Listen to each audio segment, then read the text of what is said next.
আসসালামু আলাইকুম দর্শক বন্ধুরা, আপনারা আশা করি ভালো আছেন। আজকে আমরা এসেছি মোহাম্মদ কাকার কাছে। কাকা কাজ করছে, আমরা কাকার সাথে একটু কথা বলার চেষ্টা করি। আসসালামু আলাইকুম। ওয়ালাইকুম আসসালাম। কি কাজ করছেন কাকা? এই পিস লাগাই দিচ্ছি। পেঁয়াজ লাগাচ্ছেন? হ্যাঁ, পেঁয়াজ এই জায়গায় কতটুকু লাগাচ্ছেন? প্রায় 10 পাখি। 10 পাখি? সবই কি হালি পেঁয়াজ? আড়ি পিস মুড়ি কাটা নাই?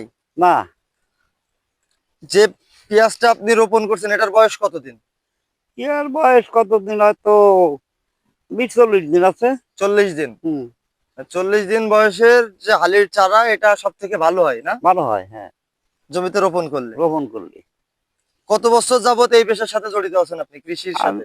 আমি প্রায় 40 বছর। 40 বছর? হুম। এই পেঁয়াজ চাষই বেশি করেন না?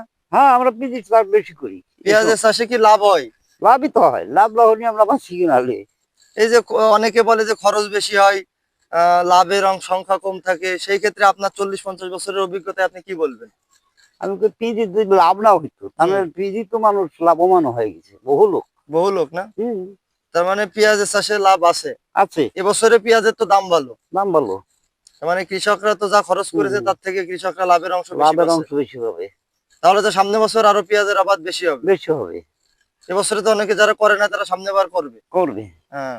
দর্শক, তিনি বলছিলেন যে তার যে অভিজ্ঞতা, সেই অভিজ্ঞতা থেকে পেঁয়াজের, আমরা অনেক সময় বলি যে চাষে লস হয়, কিন্তু সেই অভিজ্ঞতা থেকে তিনি বলছেন যে চাষে লস যদি হতো তাহলে মানুষ এই কৃষি পেশার সাথে জড়িত হতো না। এখন নতুন নতুন যত উদ্যোক্তা, সব কৃষির সাথে অনেকে শিক্ষিত যারা মানুষ, তারাও কৃষি পেশার সাথে নিযুক্ত হচ্ছে। তাই তার কথার সাথে বাস্তব অভিজ্ঞতার মিল থাকে যে যে কৃষি পেশায় অবশ্যই লাভ আছে, যদি আপনি সঠিকভাবে সঠিক হ্যাঁ, হ্যাঁ। কিছু মেনে যদি হুম। কৃষি কাজ করতে পারেন তাহলে এই জায়গা থেকে লাভ লাভবান। করা সম্ভব। হ্যাঁ।